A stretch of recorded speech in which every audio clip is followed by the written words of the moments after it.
The message came at 3 in the morning, Earth Standard Time. It traveled across thousands of light years, through relay stations built by species older than human civilization, and it arrived at the United Earth Defense Command like a death sentence wrapped in polite words. Captain Hana stood in the communications center, her eyes fixed on the holographic display. The alien face looking back at her belonged to Ambassador Velnix of the Galactic Council. His skin was pale blue. His eyes were large and filled with what Hana recognized as pity. She hated that look. "We send this warning as a courtesy," Velnix said. His voice was soft, almost gentle.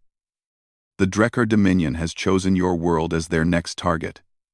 Their invasion fleet will arrive in your system within 72 hours. Hana felt her jaw tighten. Behind her, the night shift officers had stopped their work. The room was completely silent, except for the hum of machines. "How large is this fleet?" she asked. Velnix paused. His large eyes blinked slowly. 300 warships. 50 troop carriers. The Drekkar do not negotiate. They do not accept surrender terms that allow populations to survive. They consume worlds, Captain. They have destroyed 11 civilizations in the past century alone. Commander Tejo walked into the room. He was a tall man with gray hair and a face that showed decades of military service. He had been sleeping when the alert woke him, but his eyes were sharp and focused now. 300 ships, he repeated.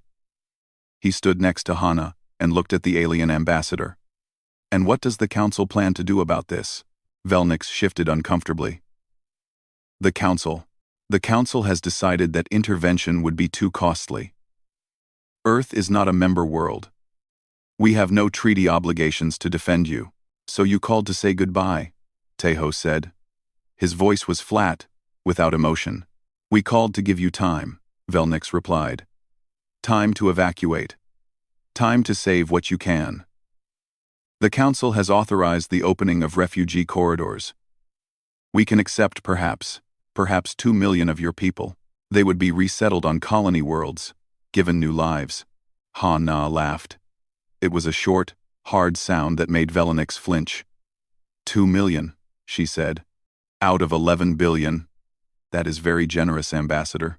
"It is more than we have offered others," Velnix said quietly. "Please understand, Captain. We do not wish your species harm. But the Drekkar are ancient, powerful. No force in the galaxy has ever defeated them in open battle. To fight them is to die. The mathematics are simple."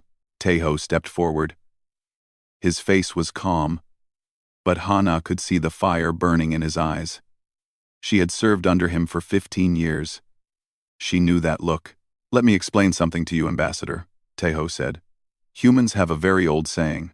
It goes like this: we do not go gentle into that good night." "Do you understand what that means?" Velnix shook his head slowly. "It means we fight." Tejo continued. "It means that when death comes for us, we do not bow our heads and accept it. We rage against it. We scream and we claw and we bite. We make death work for every single inch it takes from us." "Commander, please be reasonable," Velnix said. "Your species has been spacefaring for less than 2 centuries. You have 47 warships. 47 against 300. Your people have never faced a real galactic war. The Drekkar have been conquering worlds since before your ancestors learned to use fire. Then they have grown old and comfortable," Hana said. "They have forgotten what it means to fight someone who has nothing to lose." Velnix stared at her. "You cannot win this battle." "Maybe not," Hana replied. "But we will make them remember us. We will make them bleed.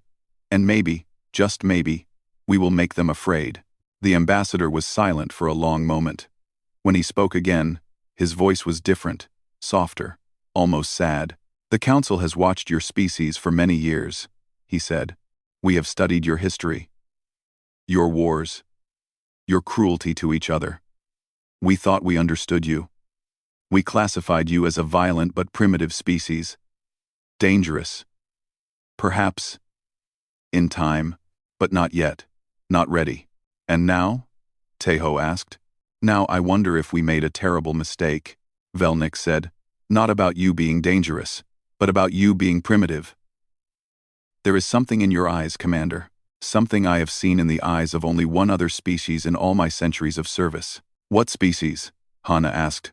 The Drekar, Belnix whispered.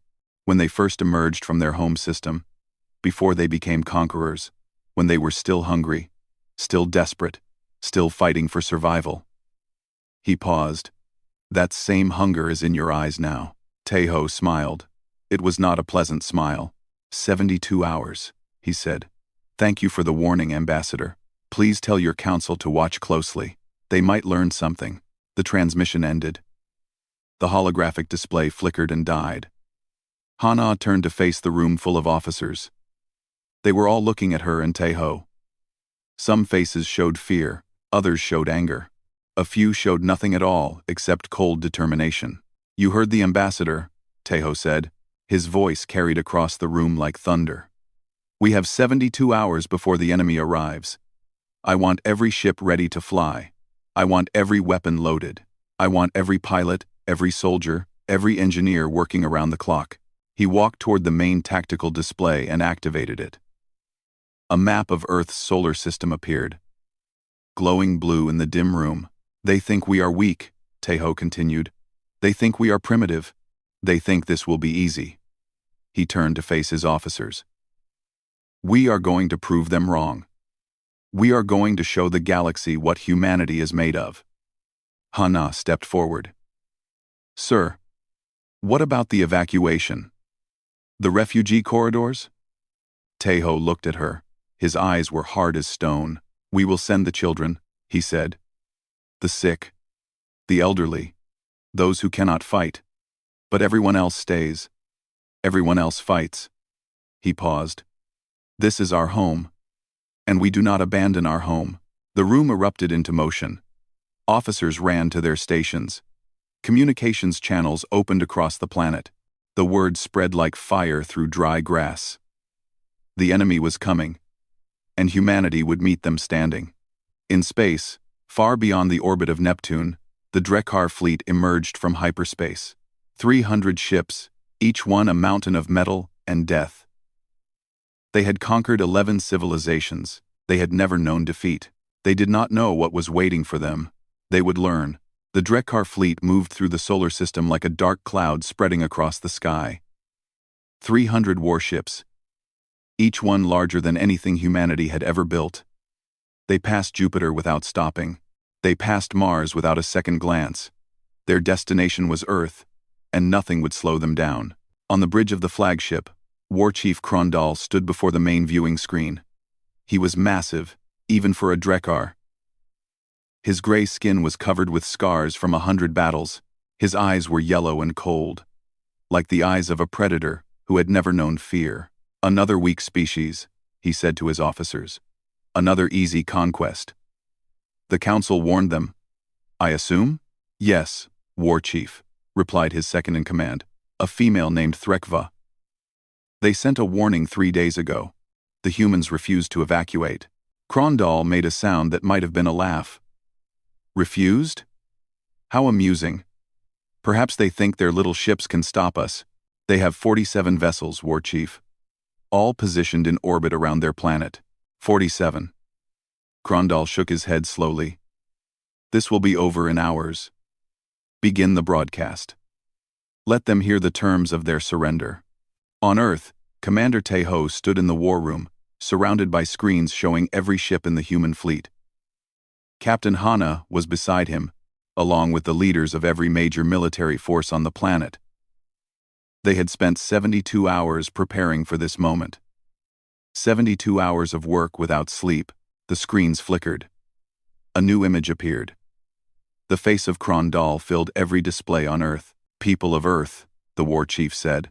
His voice was deep and rough, like stones grinding together. I am Krondal, of the Drekar Dominion. Your council has already told you who we are and what we do. I will not waste time with long speeches. He paused. Behind him, the bridge of his flagship was visible. Hundreds of Drekar officers moved about their duties, ignoring the broadcast completely. They had done this many times before. You have two choices, Krondal continued. Surrender now, and we will make your deaths quick. Your suffering will be measured in hours, not days. Your children will be taken as slaves, but they will live. Your species will continue to exist, even if only in chains. Taeho felt Hana stiffen beside him. Her hand moved toward her sidearm without thinking.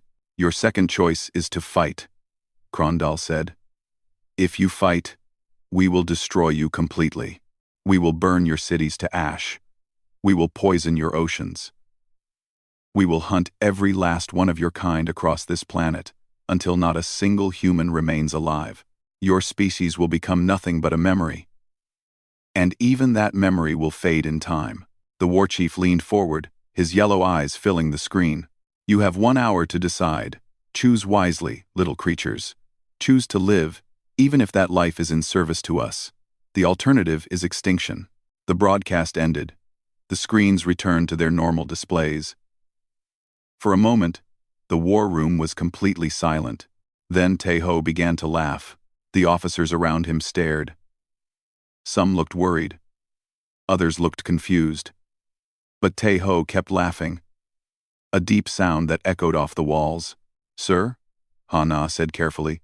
Taeho wiped his eyes and turned to face her. They think we are afraid, he said. They think this speech will break us.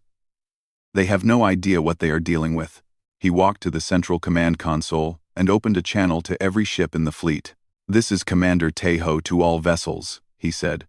You heard the enemy's demands. You heard their threats. Now hear my response. He paused, looking at the faces on the screens. Pilots in their cockpits. Captains on their bridges. Engineers in their engine rooms. Thousands of men and women. All waiting for his words. We will not surrender. Taeho said. We will not run. We will not beg for mercy from creatures who have none to give. We are the children of Earth. Our ancestors survived ice ages and plagues and wars that killed millions. We have climbed from caves to the stars in the blink of an eye. And we did not come this far just to bow down to some galactic bullies who think they can take what is ours. Hana felt her heart pounding in her chest. Around the war room, officers stood straighter. Fists clenched. Eyes hardened. The enemy thinks we are weak, Taeho continued. Let them think that. Let them underestimate us. Let them fly into our space with their 300 ships and their ancient confidence, and then let them discover the truth. He opened a new channel. This one went to every screen on Earth, every phone, every computer, every display of any kind. 11 billion people heard his next words. People of Earth, Taeho said. The enemy has given us 1 hour to decide our fate. I say we give them our answer now. He turned to Hana. Open a channel to the Drekkar flagship. Hana worked the controls. Seconds later, the face of Krondal appeared again. The war chief looked surprised. You have made your decision already? Krondal asked. Wise. Perhaps your species is not as stupid as, we reject your terms, Taeho said. His voice was calm and cold. We will not surrender. We will not serve. And when this battle is over, it will not be our species that remembers this day with shame. Krondal stared at him. For a moment, something flickered in those yellow eyes. Not fear. Not yet. But perhaps the first shadow of doubt. You are fools, the war chief said slowly. You throw away the lives of your entire species for nothing. For pride. Not for pride, Taeho replied. For something you could never understand. For freedom. For our children. For the simple right to live on our own terms. Or die on our feet. Rather than live on our knees. He leaned forward, and his voice dropped to something quiet and dangerous. You have conquered 11 species, Taeho said. You have never lost a battle. You think you know what war is, but you have never fought humans. War Chief, you have never faced a species that would rather burn its own world than see it taken. You have never faced a people who have spent their entire history killing each other over pieces of land smaller than your cargo bays. Taeho smiled. It was the smile of a wolf showing its teeth. You think you are predators, he said. You think you are the most dangerous thing in this galaxy. You are wrong. The most dangerous thing in this galaxy is a human with nothing left to lose. And you just gave 11 billion of us exactly that. Krondal's face twisted with anger. Then you have chosen death, human. We will grant it to you. Come and take it, Teho replied. The channel closed. In the war room, Hana turned to her commander with fire in her eyes. Orders, sir? Teho looked at the tactical display. 47 human ships against 300 Drekar vessels. The mathematics were impossible. The odds were laughable. But mathematics did not account for human stubbornness. And odds meant nothing to people who had already decided they would rather die than yield. Battle stations, Teho said quietly. All ships. Battle stations. May God have mercy on our enemies. Because we certainly will not. The fleet began to move. The Drekar fleet approached Earth in a standard attack formation. Their ships spread across space like a net, designed to catch anything that tried to escape. They had used this formation 100 times before. It had never failed. War Chief Krondal watched from his command throne as the human fleet came into view. 47 small ships, clustered together in orbit above their blue planet. They looked fragile compared to his massive warships. Like insects waiting to be crushed. Pathetic, he muttered. Signal all ships. Begin the attack. Lieutenant Jiwan sat in the cockpit of her fighter, watching the enemy fleet grow larger on her display. Her hands were steady on the controls. Her breathing was calm. She had trained for this moment her entire life, even though she never truly believed it would come. All pilots, this is Squadron Leader Jiwan, she said into her communicator. Remember your training. Stay with your wingmen. And whatever happens, do not let them reach the planet. Copy that, leader, came the reply from her second, a young man named Hyun Woo. His voice was steady, but Jiwon could hear the fear underneath. She felt it too. Only fools did not fear death. But fear would not stop them. Nothing would stop them. The first Drekar weapons fired. Energy beams as bright as stars cut across the black emptiness of space. They were aimed at the human fleet, expecting easy targets. They found nothing. Now, Jiwon said, the human ships scattered. They moved in ways the Drekar had never seen before, diving and spinning and changing direction so fast that the targeting computers could not track them. The energy beams passed through empty space, hitting nothing but darkness. On the Drekar flagship, Krondal sat forward in his throne. What is this? How are they moving like that? Threk Va studied her displays with growing confusion. I do not understand. War Chief. Their ships should not be able to maneuver at those speeds. The stress on their bodies should kill them. Clearly it does not, Krondal growled. Adjust targeting. Lead their movements. They cannot dodge forever. But the humans were not just dodging. They were attacking. Jiwan led her squadron straight at the nearest Drekar warship. The alien vessel was enormous, covered with weapons and armor that should have been impossible to penetrate. Standard tactics said to stay back, to fight at range, to avoid getting close to such overwhelming firepower. Jiwan did not believe in standard tactics. Follow me, she ordered. Stay close. Hit the weak points. Her fighter dove toward the Drekar ship, moving so fast that her vision blurred at the edges. Warning lights flashed on her console.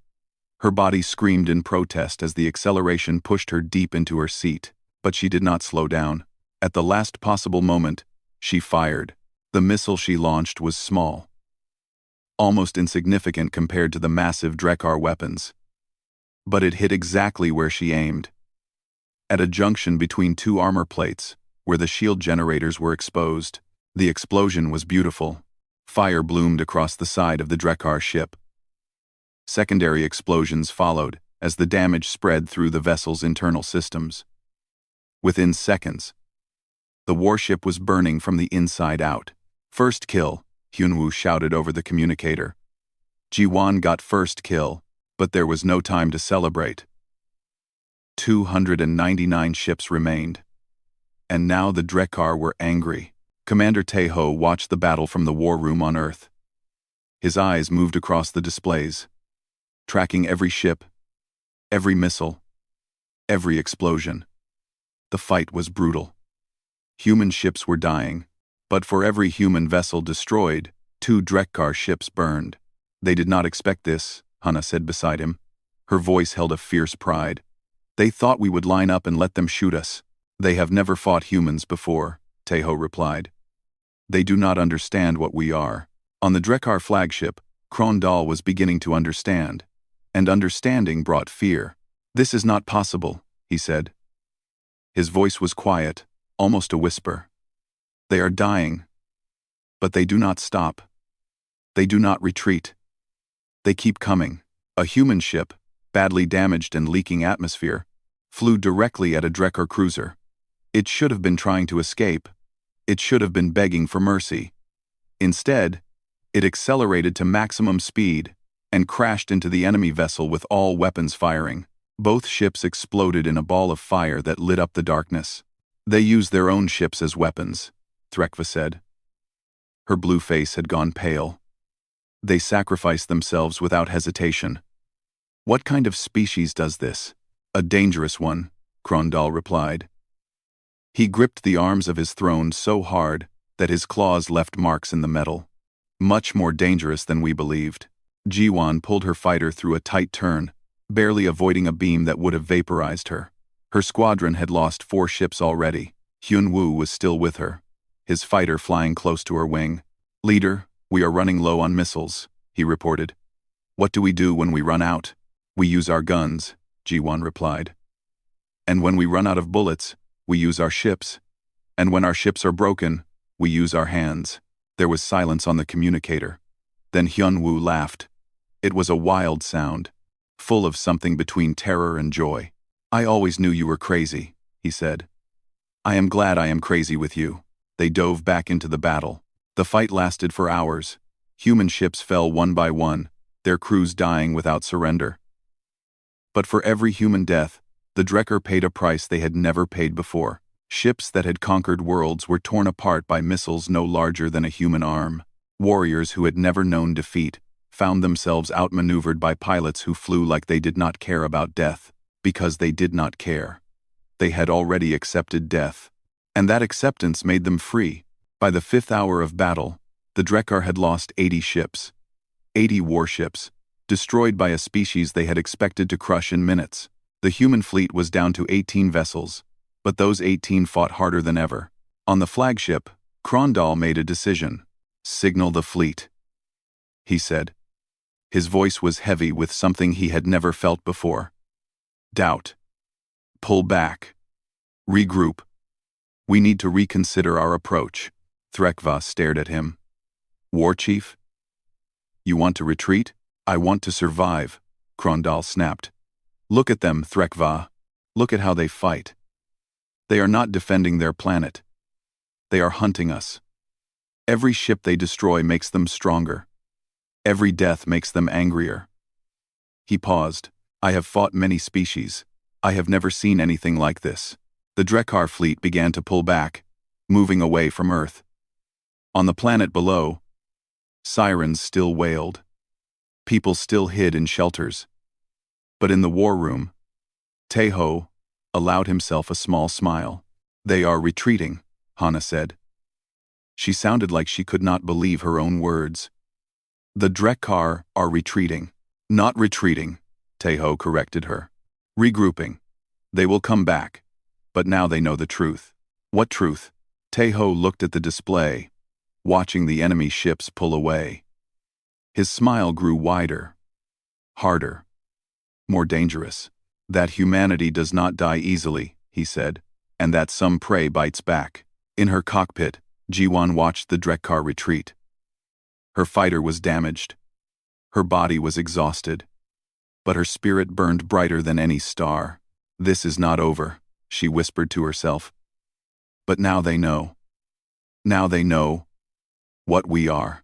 She turned her ship toward Earth and began the long flight home. The battle was won. But the war had just begun. The Drekkar fleet regrouped near the orbit of Mars. 220 ships remained, from their original 300. War Chief Krondal paced the bridge of his flagship, his mind racing with thoughts he had never allowed himself to think before. 80 ships, he muttered. 80 ships lost to these primitives. This was supposed to be a simple conquest. Threkva approached him carefully. She had served under Krondal for decades. She had never seen him like this. War Chief, we still have superior numbers, she said. We can still destroy them. We just need to change our tactics. Krondal turned to face her. His yellow eyes were filled with something that looked almost like madness. Change our tactics, he repeated. Yes. We have been fighting them like they are a normal species. They are not normal. They are insane. He walked to the command console and began entering orders. Signal all ships. We attack again in 1 hour. This time, we hold nothing back. Maximum firepower. Destroy everything. I want nothing left of that planet but ash. On Earth, the surviving human ships were being repaired. 18 vessels had come home from the first battle. Engineers worked around the clock, fixing what could be fixed, replacing what could not. Commander Tejo stood in the orbital command station, watching the work through a large window. We hurt them, Hana said, standing beside him. But they will be back. And we have lost too many ships. I know, Tejo replied. That is why we need to end this now. Before they can recover. Hana turned to look at him. End this? How? We barely survived the first attack. Tejo smiled. It was a cold smile, full of secrets. The Drekkar made a mistake, he said. They assumed that what they saw was all we had. They saw 47 ships, and thought that was our entire fleet. He paused. They were wrong. He pressed a button on his communicator. Launch the reserve fleet. Hana's eyes went wide. Reserve fleet? What reserve fleet? From hidden bases across the solar system, ships began to rise. They emerged from the moons of Jupiter. They launched from hollowed-out asteroids in the belt. They rose from underground facilities on Mars, 50 ships, then 100, then more. For decades, humanity had been preparing for this moment. They had known that someday, something would come from the stars. Something hungry. Something dangerous. And they had prepared in secret, building weapons and ships that no one in the galaxy knew existed. 234 ships, Tejo said quietly, hidden and waiting for years. The Drekkar thought they were fighting a small species with a tiny fleet. They were wrong. They were fighting a species that has been preparing for war since before we reached the stars. Hana felt tears forming in her eyes. She had served Earth Defense Command for 20 years. She had never known about this. Why did you not tell anyone? She asked. Because secrets are only powerful when they are kept. Tejo replied. The galaxy has been watching us since we entered space, recording everything we do, learning about our capabilities. If we had shown our true strength, they would have known. And knowing, they might have prepared. He turned to face the window again. Now they will learn the truth. And it will be too late for them to do anything about it. Lieutenant Jiwan was back in her cockpit when the reserve fleet joined them in orbit. She stared at her display, counting the new ships, unable to believe what she was seeing. Hyunwoo, she said over the communicator. Are you seeing this? I am seeing it, Hyunwoo replied. His voice was shaking. I do not believe it. But I am seeing it. The human fleet formed up. Over 250 ships now, gathered in formation around Earth. They were still outnumbered by the Drekkar, but not by much. And the Drekkar did not know they were coming. Tejo opened a channel to the entire fleet. Today we take the fight to them, he said.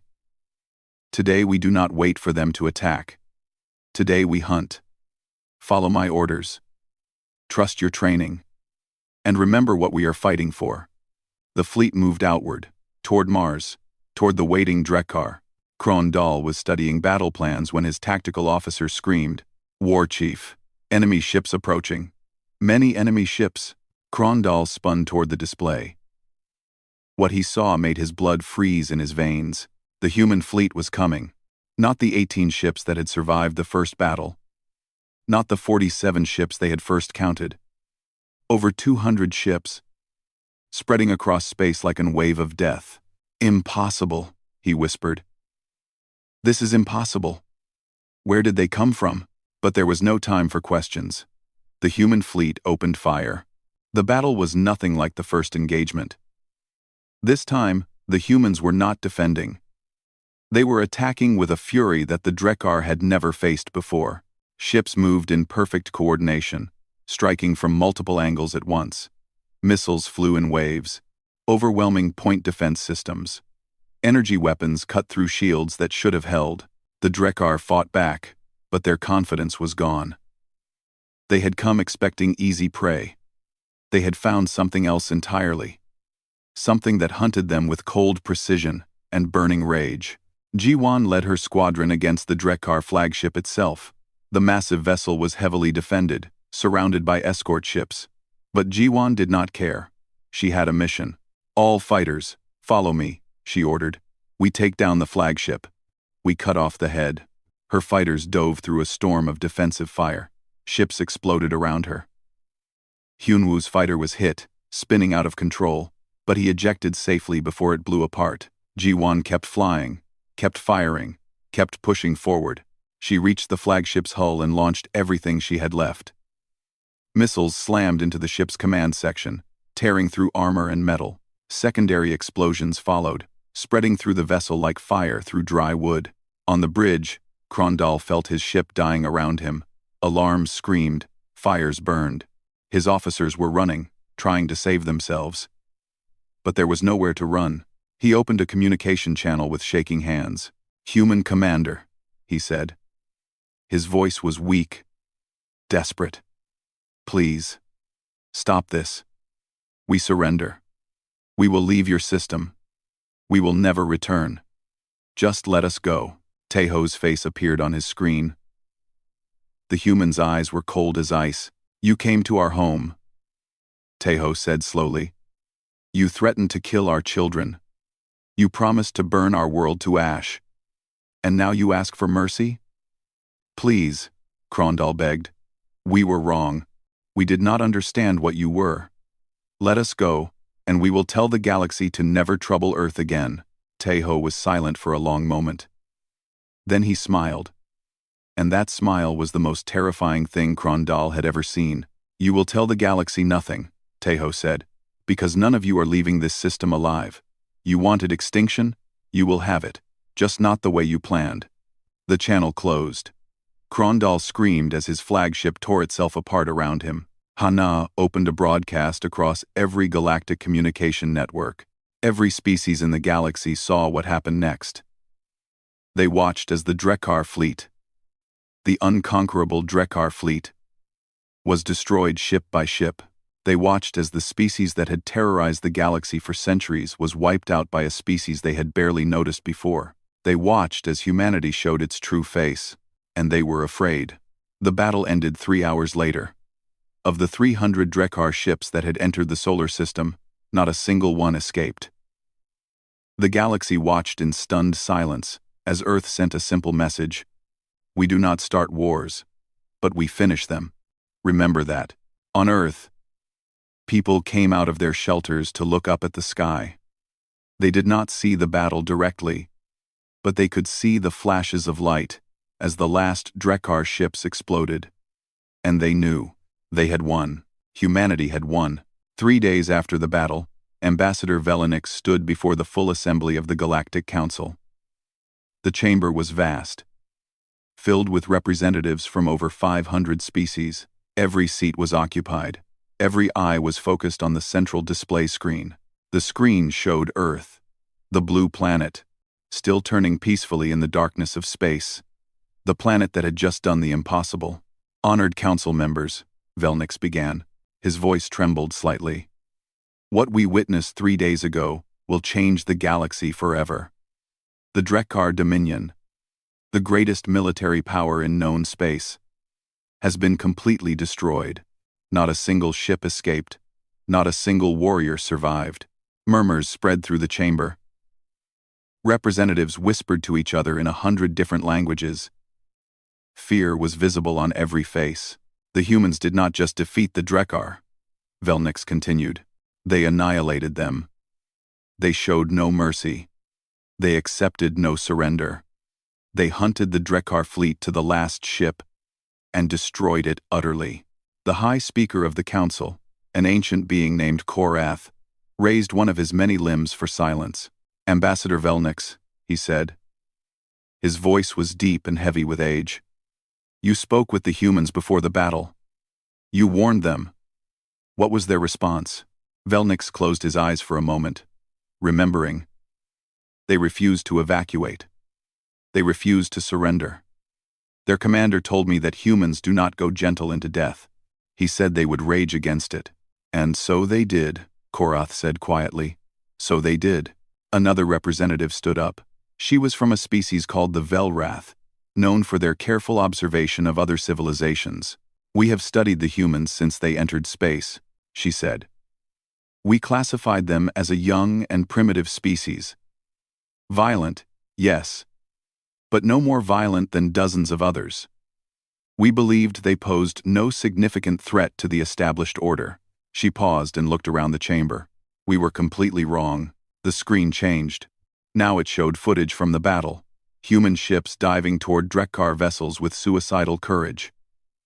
Pilots flying their damaged craft into enemy ships, rather than retreating. The destruction of the Drekar flagship, torn apart by fighters no larger than escape pods. This is what humans are, the Velrath representative continued. They are not primitives. They are apex predators wearing the mask of civilization. For the past 2 centuries, they have been pretending to be something they are not, pretending to be peaceful, pretending to be harmless, and we believed the pretense. On Earth, Commander Teho watched the council broadcast from his office.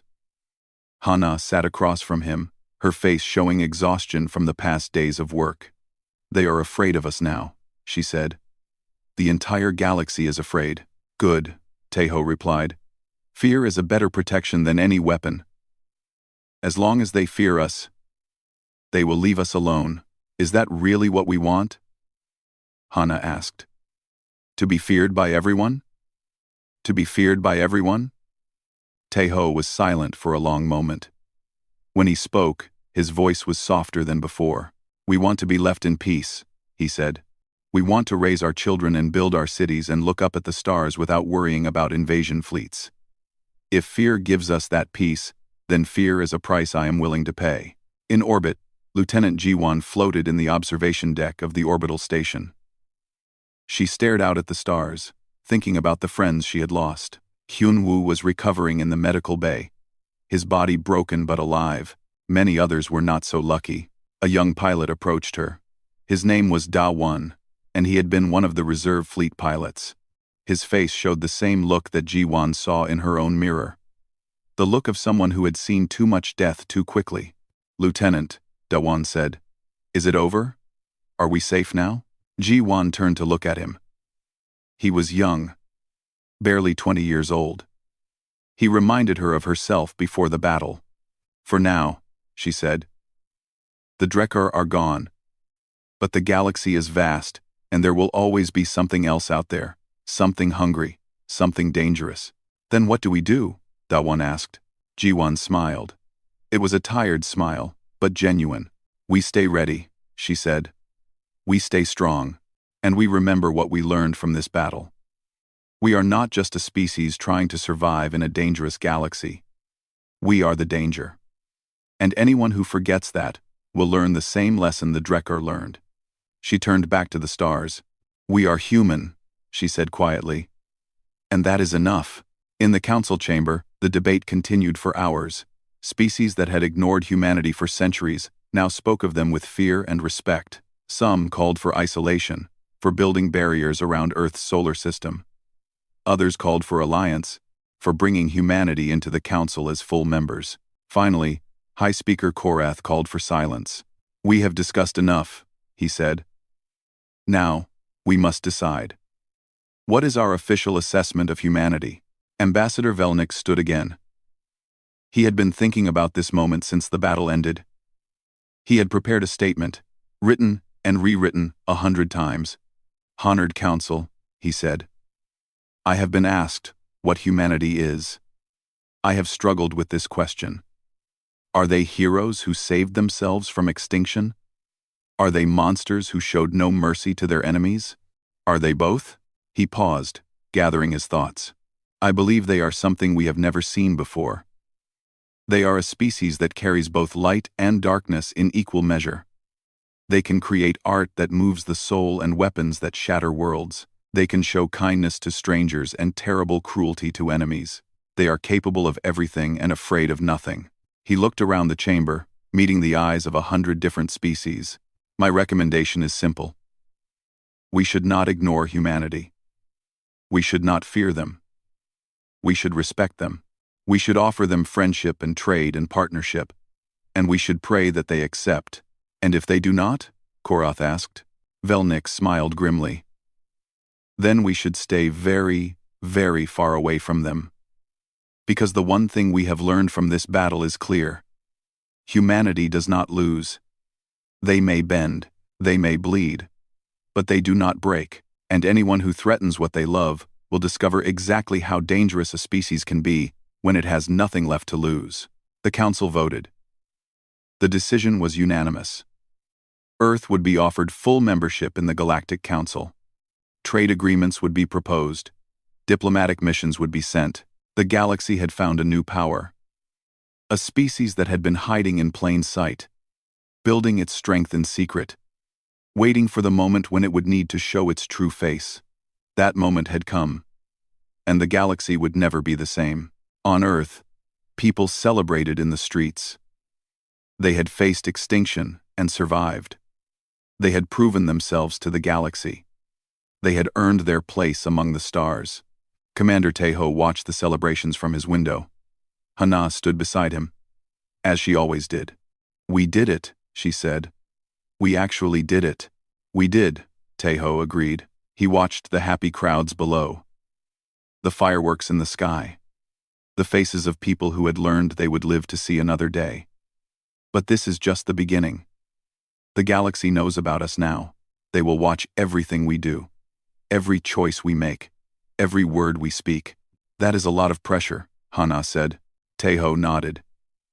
Yes. But pressure makes diamonds. And humanity has always been at its best when the universe pushes against us. He turned away from the window and faced his captain with a rare, genuine smile. The Drekar came to destroy us. Instead, they introduced us to the galaxy. They made us prove what we are. In a strange way, we should almost thank them. Hana laughed. I do not think the Drekar would appreciate the thanks. No, Tejo agreed. They would not. Outside, the celebration continued. A species had been tested and found worthy. A planet had faced annihilation and conquered it instead. Humanity had arrived on the galactic stage, and the universe was watching.